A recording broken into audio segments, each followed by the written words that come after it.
On the night of 12 May 1969, Winnie Mandela woke to the sound of boots on the porch and fists pounding on her front door. Police raids were nothing new, but this one felt different. Her daughters were home for the school holidays as officers tore through the house, searching cupboards and scattering belongings across the floor. When they were done, they took her away, leaving the children behind in tears. Winnie Mandela had been arrested under John Vorster's Terrorism Act of 1967, a law that gave police sweeping powers to detain anyone they considered a threat to public order. It allowed indefinite imprisonment without trial or charge, cutting detainees off completely from the outside world. Winnie Mandela spent a year and a half in detention, most of it in solitary confinement. For the first half of her imprisonment, she saw no one but her interrogators. Her cell was bare, 3 thin blankets, a tin mug and a bucket. A single light bulb stayed on day and night, blurring the line between night and day.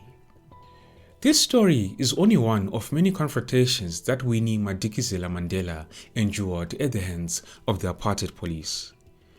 The police tried to crush her spirit at every turn. They knew how much influence she carried and they feared it. But well, her story was never straightforward. The same determination that helped her survive years of harassment and imprisonment would later make her one of the most divisive figures in South Africa's history. This is the Nomzamo Winnie Mandela story. To understand how she became both a symbol of defiance and a figure of controversy, we have to go back to where it all began. Nomzamo Winifred Zanyiwe Madikizela was born in the rural village of Bizana in the Eastern Cape in September 1936. Her parents, Columbus and Gertrude, were both teachers. Winnie's upbringing combined the strict Methodism of her mother with the politically conscious African nationalism of her father, Columbus. Columbus was a proud man who believed deeply in education. He taught his children about their Pondo heritage as passionately as he taught mathematics or even grammar. When her mother died shortly after giving birth to a baby boy, Winnie was only 8. Her childhood ended abruptly. She left school for several months to work the fields and take care of household duties with her sisters, cooking, cleaning, and fetching water. In a large household ruled by strict discipline, she learned early to defend herself, sometimes with her fists if words failed.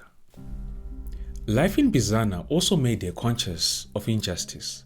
Land dispossession was a reality she grew up surrounded by.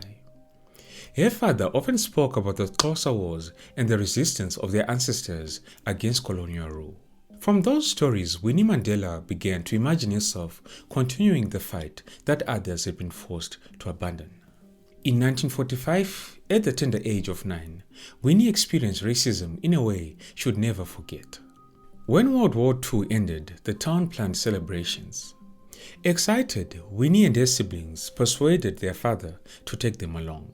But when they arrived, they were told the festivities were for whites only. The family stood outside the town hall, listening to the laughter from within. The sting of exclusion stayed with her for life. Soon after, another moment left a lasting mark. Here, Winnie accompanied her father to a shop owned by a white family. Inside, a black man knelt on the floor, breaking bread to feed his wife as she nursed their baby.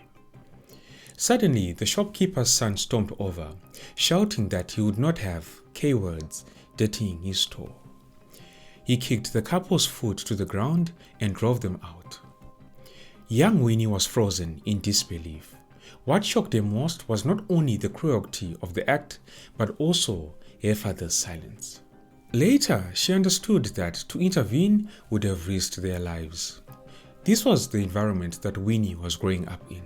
When the apartheid government formally came to power in 1948, racial segregation became law. For nearly half a century, South Africa would be controlled by an Afrikaner regime that turned centuries of racial inequality into official policy. Land seizures, forced removals, and the creation of segregated townships became daily reality. Resistance was brutally crushed. Protesters were beaten, imprisoned, or even killed. The leadership of the African National Congress, South Africa's main resistance movement, was also banned, exiled, or jailed.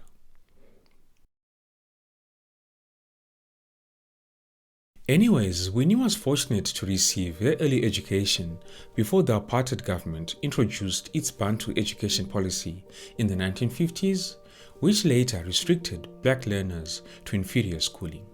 Winnie excelled academically, passing her junior certificate with distinction, and went on to Shrewsbury, a Methodist mission school in Kumbu. There, she completed her matric and was recognized for her leadership and intellect. Her teachers, many of them fourth-year graduates, exposed her to political ideas that shaped her worldview. In 1953, on her father's advice, Winnie enrolled at the Jan Hofmeyr School of Social Work in Johannesburg. Nelson Mandela was among the institution's patrons. Now, for young Winnie, leaving her homeland for the first time marked a turning point in her life. Johannesburg exposed her to the daily realities of apartheid, overcrowded townships, economic exploitation, and social inequality. Yet, it also revealed the vibrancy and resilience of urban black life. Young Winnie loved fashion, music, and dancing, but she was equally drawn to the energy of political debate that filled the city's cafes and community halls. Winnie completed her social work diploma in 1955 at the top of her class and was offered a scholarship to study further in the United States. Around the same time, she received an offer to become a medical social worker at Baragwanath Hospital in Johannesburg. Winnie chose to stay, becoming the first black woman appointed to that position. While working at the hospital, she moved into a hostel where she shared a dormitory with Adelaide Sukudu, who would later marry Oliver Tambo, one of South Africa's major stalwarts. The two women became close friends, bonding over their shared roots in Bizana. Through Adelaide, Winnie heard about Tambo's law partner, a young rising lawyer named Nelson Mandela. Winnie Mandela was nearly 22 when she met Nelson Mandela, who was 18 years her senior. At the time, Mandela was already one of South Africa's most recognizable political figures. The young man was a leading member of the ANC, a lawyer at the forefront of resistance, and one of the accused in the 1956 treason trial. Now, from the very beginning, their relationship existed within the constraints of politics. Nelson's life revolved around the liberation struggle, and their romance unfolded in the shadow of police surveillance and constant public scrutiny. On March 10, 1957, Nelson proposed to Winnie. They celebrated their engagement the following year, and on June 14, 1958, they were married in her hometown of Bizana. Despite government restrictions placed on treason trial defendants, the ceremony drew national attention. It was even featured in publications like Drum Magazine and the Golden City Post. But while their marriage was both deeply loving and also fraught with hardship, Winnie soon discovered that being the wife of one of apartheid's most wanted men meant long stretches of loneliness. Nelson was constantly on the move, juggling ANC meetings, court appearances, and even his legal work. In addition, the Mandela household became a frequent target of police raids, often in the early hours of the morning. Anyways, not long after their wedding, Winnie learned that she was expecting their first child. In October 1958, while pregnant, Winnie joined a major protest in Johannesburg against the apartheid regime's past laws. This followed a similar action held 2 years earlier in Pretoria. The demonstration, led by Lillian Ngoyi, Albertina Sisulu, and other leaders of the ANC's Women's League, drew hundreds of women from across the city. Winnie traveled with Albertina from Orlando to the protest site, where the police arrested about 1,000 women, Winnie included. Now, the detainees chose not to seek immediate bail, opting instead to remain in police custody for 2 weeks as an act of defiance. But the conditions were squalid, and the experience left a lasting impression on Winnie. It strengthened her resolve and marked her public emergence as a political figure in her own right. Eventually, Nelson and Oliver Tambo were called to arrange their bail, and the ANC raised money to pay the convicted women's fines. The protest and imprisonment made Winnie a household name. She was no longer seen only as Nelson Mandela's young wife, but as a determined activist in her own right. It also made her a person of interest to the security police. Soon after, she was dismissed from her position at Baragwanath Hospital. A few months later, on February 4, 1959, she gave birth to their first daughter, Zenani.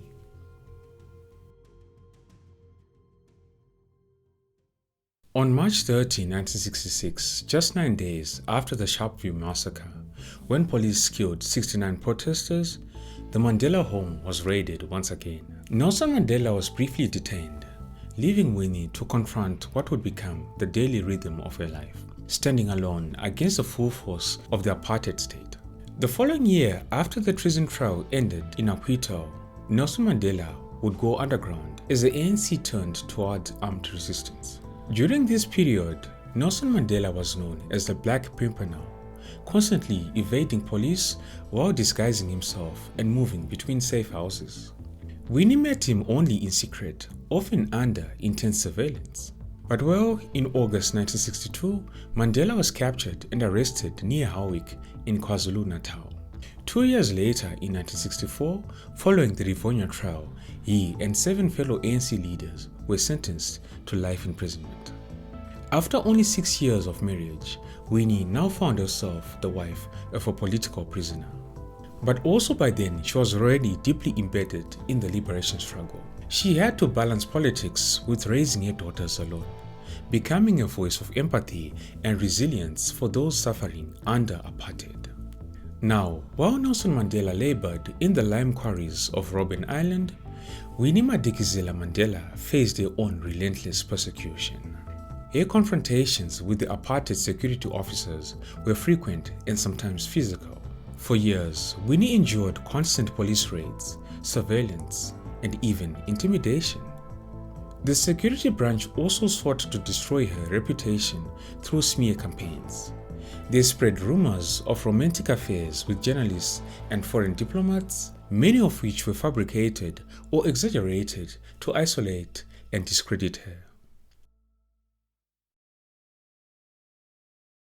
Between 1962 and 1975, Winnie lived under a succession of banning orders with only brief intervals of freedom. Her first banning order, which was issued on 28 December 1962, came before Nelson's Rivonia trial had even begun. Now, in 1965, Winnie received a new and far harsher banning order. The earlier one had restricted her from leaving home after dark, but this time she was confined entirely to her neighborhood of Orlando West in Soweto. This order even made future employment for her nearly impossible. Each time she found work, the police intervened, warning potential employers that hiring Winnie would attract state attention. Winnie continued her activism within the confines of her restrictions. From her small house in Orlando West, she organized food parcels and support for political prisoners' families. Winnie also maintained fragile networks of resistance under constant surveillance. Then, on the night of 12 May 1969, police raided her home once again. After their search, they dragged Winnie away and threw her into a police van. As I mentioned earlier, she had been arrested under John Vorster's Terrorism Act. The act allowed authorities to detain suspects indefinitely without trial. It also denied them access to lawyers, family, or judicial review. So, under this law, Winnie was held for 17 months, including 13 months in solitary confinement. For the first 200 days, she saw no one except her interrogators. My mind was so tortured with lack of doing something and not communicating with anyone that I would find myself talking to the children. I would think I am thinking about them and actually find myself in the end conducting conversations with my children as if they are with me in the cell. While detained, Winnie endured sleep deprivation for days on end. She even collapsed during interrogations while the guards made her listen to the screams of other prisoners. It becomes so difficult to keep sane with absolutely nothing to do that I would actually hunt for ants. If I had an ant in the cell or a fly, then I would regard myself as having company for the day. All of this was indeed a psychological tactic meant to break her resolve. These months of isolation took a severe toll. Winnie suffered blackouts, panic attacks, uterine bleeding, bronchitis, anemia, and a heart condition. She was given antidepressants and injections to stop the bleeding, and later admitted that she feared becoming dependent on medication. Years later, Winnie reflected on how that ordeal transformed her. That imprisonment of 18 months in solitary confinement changed me. We were brutalized to the point where I believed that the only language the regime understood was violence. All charges against her were eventually dropped, and all the detainees were released. But this experience had changed Winnie forever. It actually turned a young social worker and political wife into one of the most unflinching symbols of South Africa's resistance.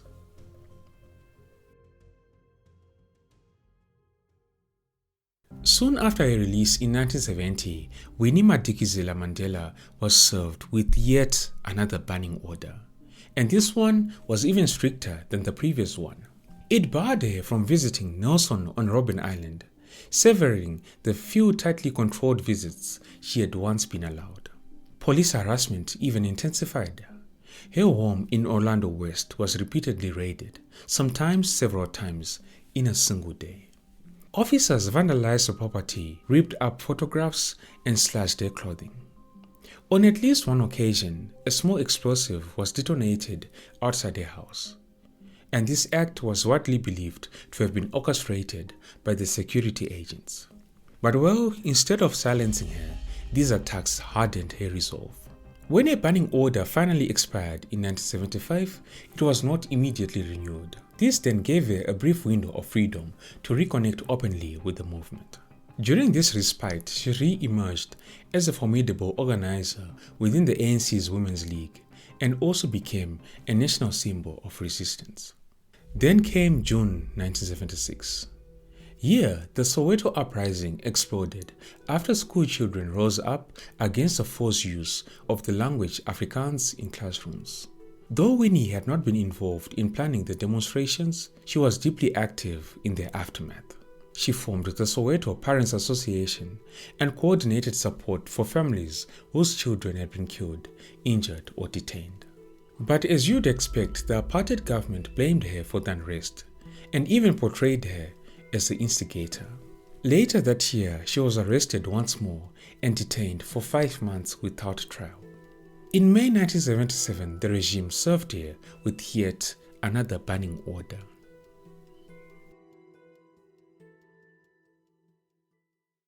In 1977, the apartheid regime struck again.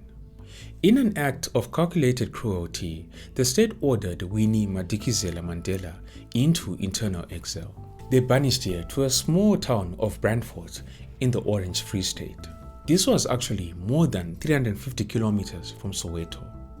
The goal was clear: to cut her off from the political networks, students, and township youth who drew inspiration from her defiance.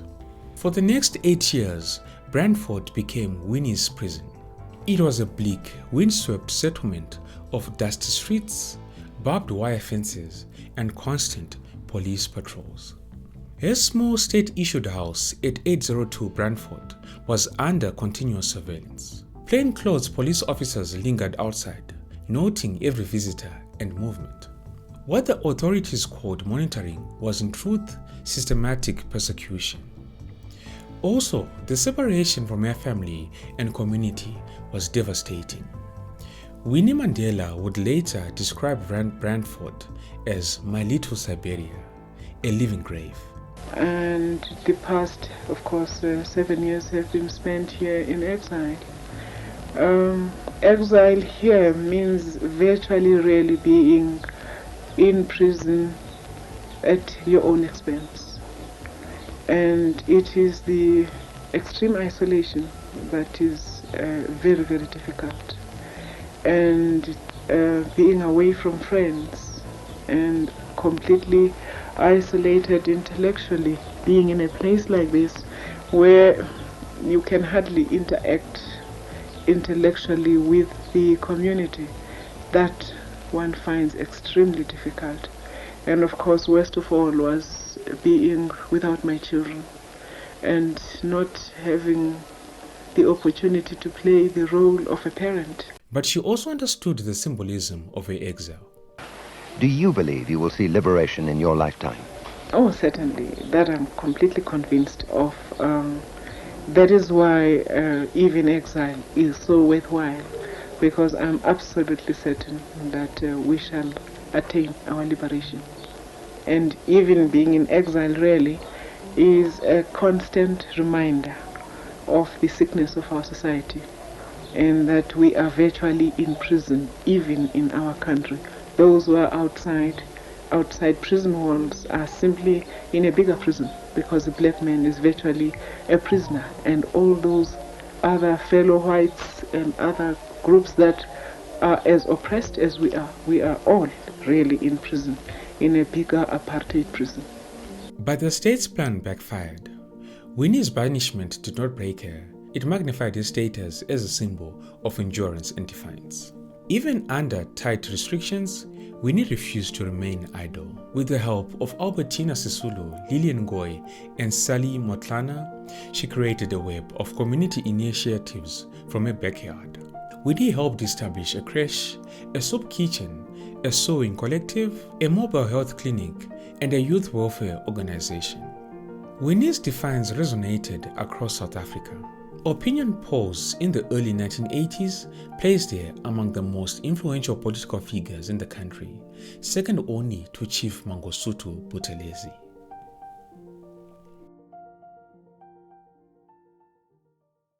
After 8 long years in Brandford, Winnie Mandela's banishment was finally lifted in 1986. She returned to her iconic home at 8115 Vilakazi Street, Orlando West, Soweto, greeted by cheering crowds and camera flashes.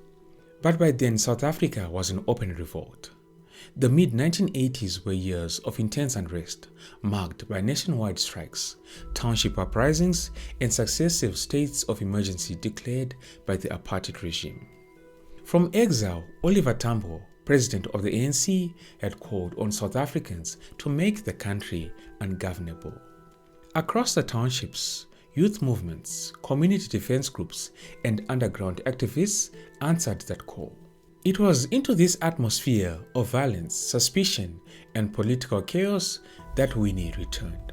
Soon after, she delivered one of the most infamous speeches of her career, declaring, "With our boxes of matches and our necklaces, we shall liberate this country."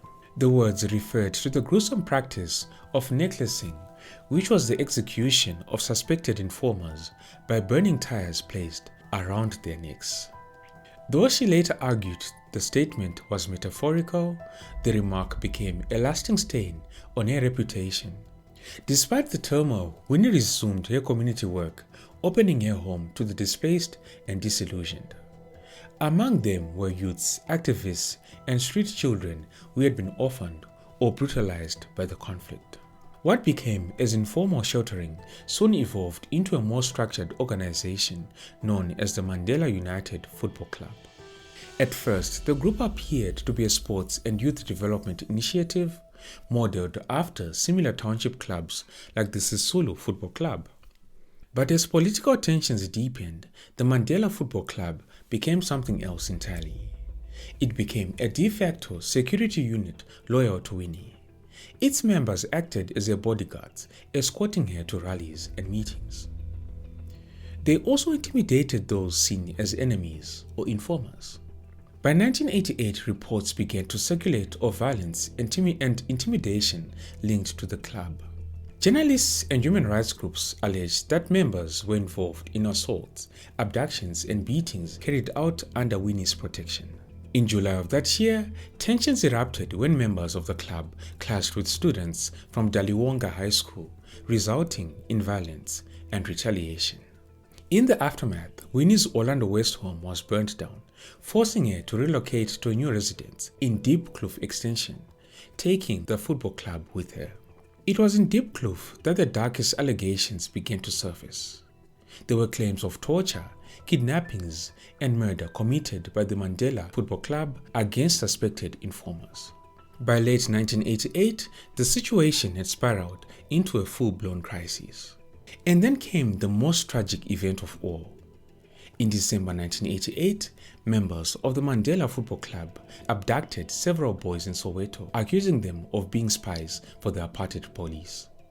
Among them was a 14-year-old activist known as Stompie Moeketsi Sepe. The truth about what happened to Moeketsi Stompie Sepe remains shrouded in uncertainty. Stompie was a 14-year-old youth activist from Paré in the Free State, known for his boldness and political awareness.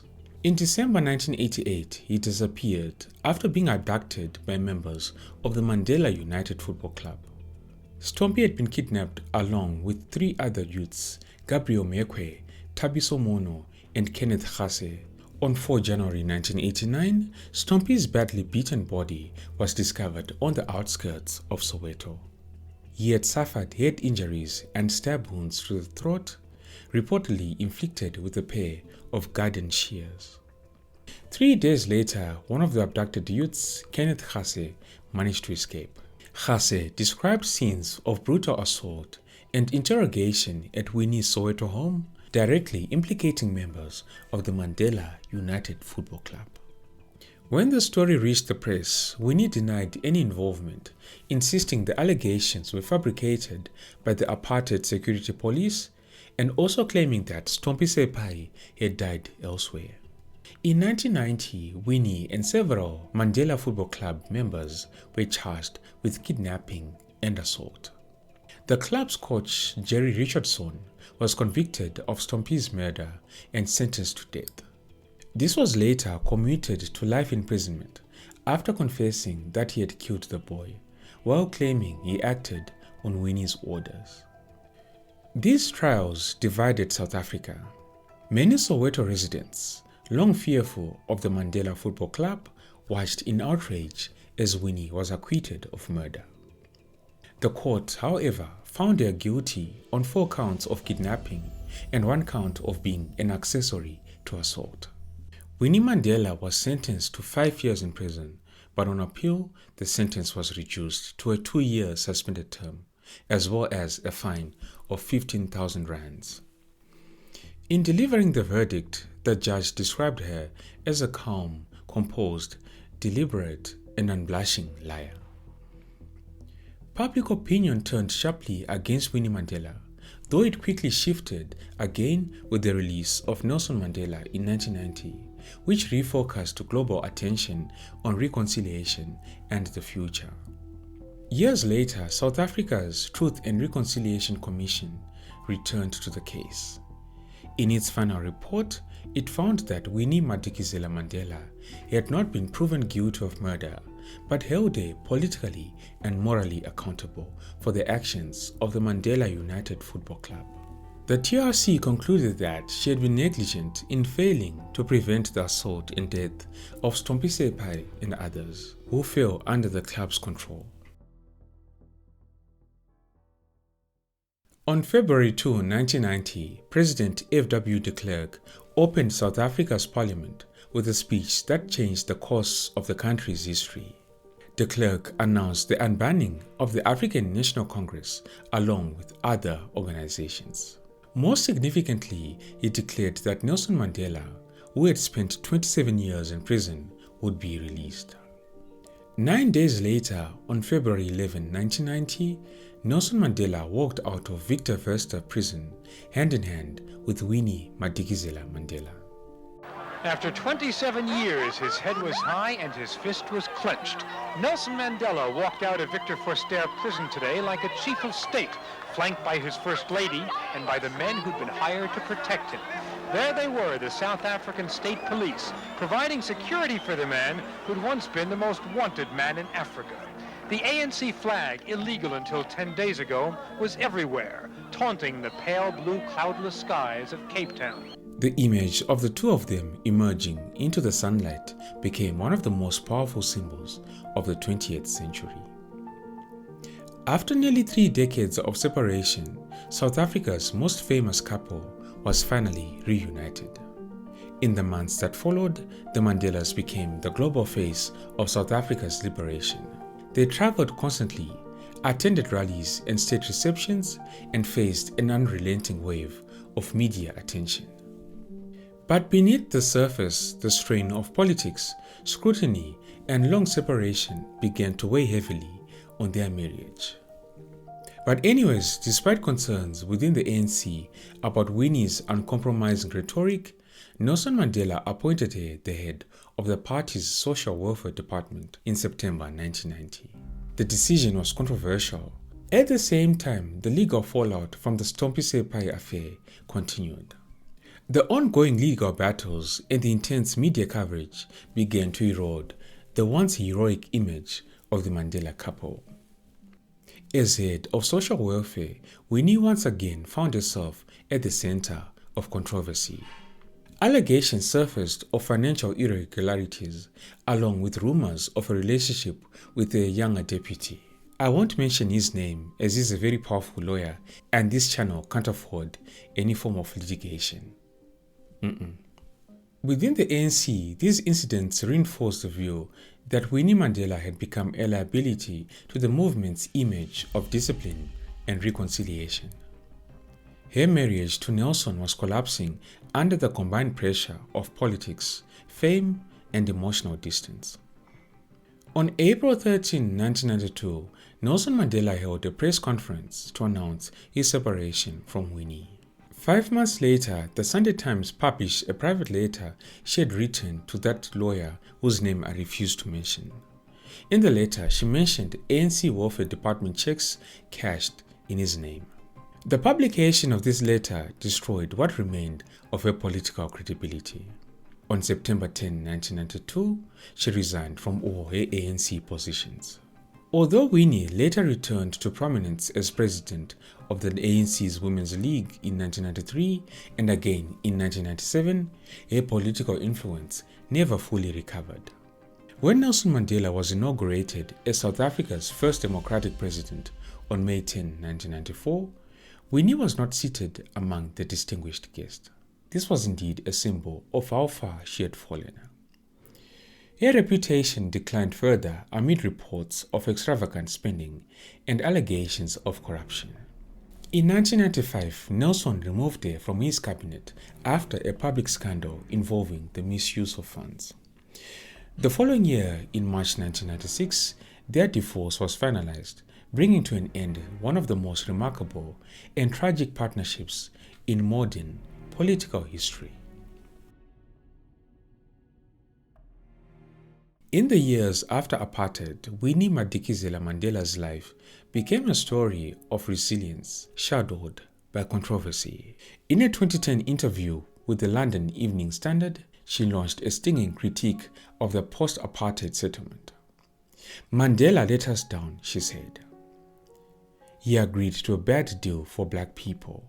Winnie described Mandela as a man who had gone soft in prison and accused Archbishop Desmond Tutu of turning reconciliation into a religious circus. When asked if she regretted her past actions, she replied, "I am not sorry. I'll never be sorry. I'll do everything I did again if I had to. Everything." Nomzamo Winnie Mandela died in Johannesburg on April 2, 2018, at the age of 81. Her funeral drew thousands, former comrades, world leaders, and ordinary South Africans, all gathered to honor a woman whose courage, contradictions, and broken defiance had defined an era. Nomzamo Winnie Mandela was far from perfect. Her story is complex, often painful, and marked by moments of great courage as well as deep controversy. Yet it remains the story of a woman who refused to bow. She spoke her truth even when it cost her everything. She endured exile, imprisonment, humiliation, and loss, and yet she still stood tall against a system designed to break her. Don't forget to like and share the video if you enjoyed it. Thank you all for tuning in. This has been Tatenda for African Biographics. Until next time, cheers. Have a good one. Doing here, killing our people. What are you arresting our people for? I do not know that. You do not know? What are they doing in your van? Why did you go and take them from that Sparta camp when they've done nothing?